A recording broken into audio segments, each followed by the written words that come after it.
Hey, it's Kirk Warner from the Run Experience, and I'm here today to give you a workout for your upper body. I'm going to help you with a strength exercise to help improve your arm swing and some mobility exercises to help make your arm swing feel more fluid as well. So just a little background, when you think running, you're absolutely probably not thinking upper body strength and awareness, but it's absolutely a huge thing. If your arm swing is out of whack, you can absolutely bet that your entire mechanics are being thrown off somewhere along the chain, whether it's how much your trunk is twisting, how much your lower body is compensating due to your stiff upper body, you name it. So, it's a really common thing to see people say they have runner's arms, and that's absolutely true. You don't need super strong, burly arms to be a good runner. But that doesn't mean you can't use some strength training exercises to both kind of reinforce movement patterns that we would like to see in an arm swing. And we could also do some mobility exercises to help free up some range of motion. So maybe your arm is very tight or your shoulder is very tight in this kind of backward extension, and then you're forced to swing your arm outwards every time. Maybe I don't have that capacity. So improving the range of motion will make your arm swing more fluid as well. And if we make your arm swing more fluid, we end up making it smoother, and all the mechanics kind of come back into good focus there. So today we're going to go over a strength exercise. It's going to both build strength and awareness for your arm swing, both in a pushing and a pulling manner. Then we're also going to do a mobility exercise that's going to help improve kind of the fluidity of your shoulder during the kind of mechanics that we see in an arm swing. So let's dig into it. So just to begin today, what we're going to use is a push-up. A push-up's a great kind of translative exercise to arm swings because they have very similar mechanics. So pushing mechanics and arm swing mechanics are very similar in that sense. I mentioned it earlier when we're talking about arm swings, we want to avoid this kind of outward flinging of the elbow. It will introduce a little more kind of encouragement to rotate our trunks. We already have a tendency to over-rotate those things. So we're going to avoid kind of any outward movement of the elbow. So just to keep it simple, this is not going to be a huge push-up tutorial, but it's just I'm going to have you do one specific way of push-ups, and people might call this a tricep push-up, but that's the way that we're going to translate it to our arm swing.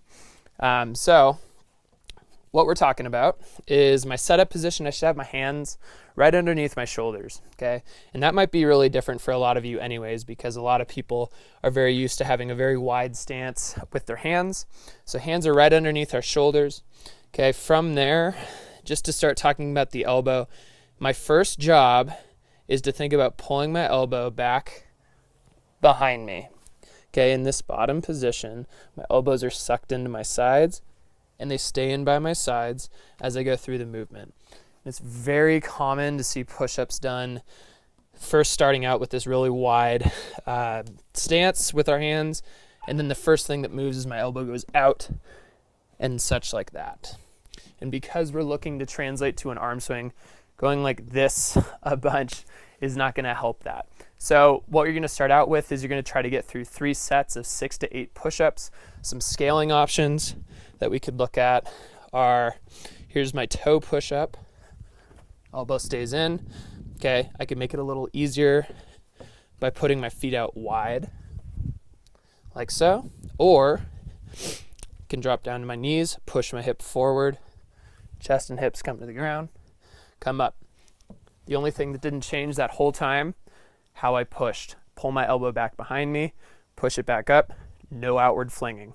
Again, 3 sets, 6 to 8 reps. Hey, did you know that we had a free run training program that we're going to send to you if you make it all the way to the end of this video? We're going to give you a link to give your email address to us, and we can send it out to you just like that. Next, for strength, we're going to be looking at a pulling movement, and the movement itself is going to be a single arm Renegade Row. The Renegade Row is one of my absolute favorite exercises for developing pulling mechanics for the shoulder, specifically for the arm swing. For equipment, we need 1 single dumbbell that you should be comfortable stringing together 6 to 8 reps in a row of. So just to talk about it without the dumbbell, just to start, like the push-up, we're going to avoid any sort of outward swinging of the elbow. And now we're just going to be doing it in a pulling motion. So to talk about the setup, I'll do it without the dumbbell in a sec, but here's my setup position. I'm going to have one arm on the dumbbell, or one hand on the dumbbell and one hand on the ground, just like in the same setup position as I do in a push-up. But I'm going to take my feet out wide to help me kind of get a little extra balance once I pull one hand off the ground.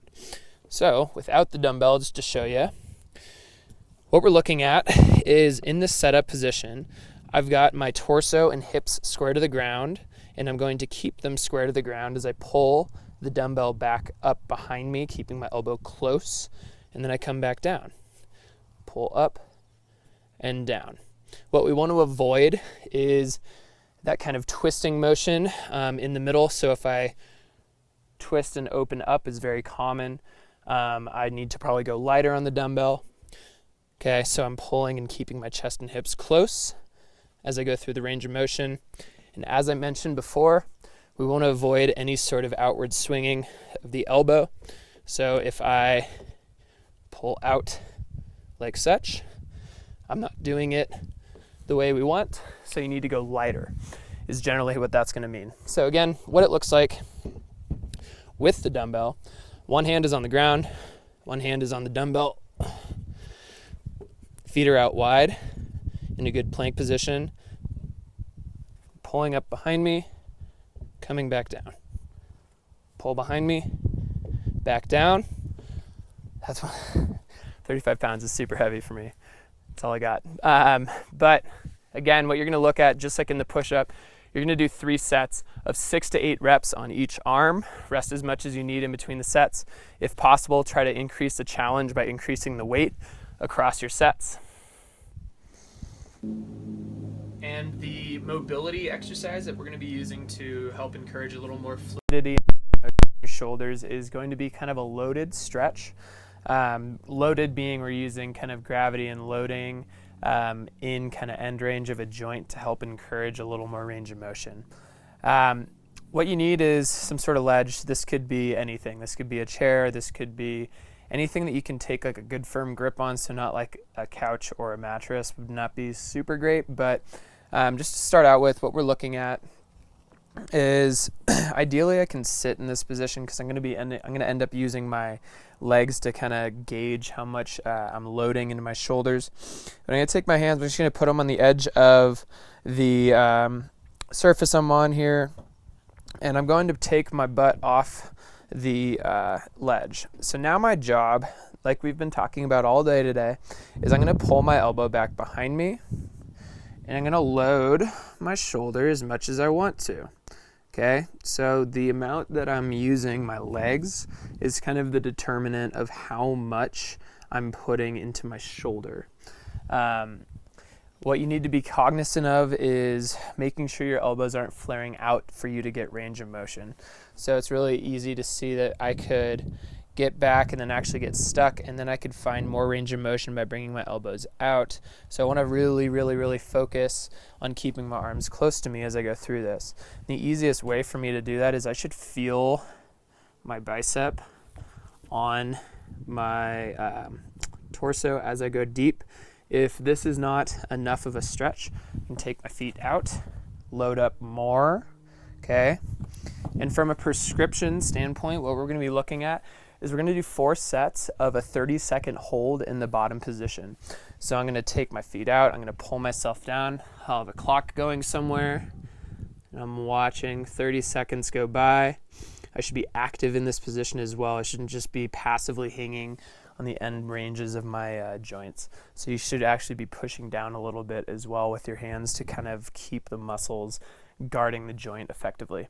So again, 4 sets of 30-second hold in the bottom, and that is your mobility exercise to help your arm swing. One last thing, guys, if you liked this video, be sure to let me know by clicking the like button below.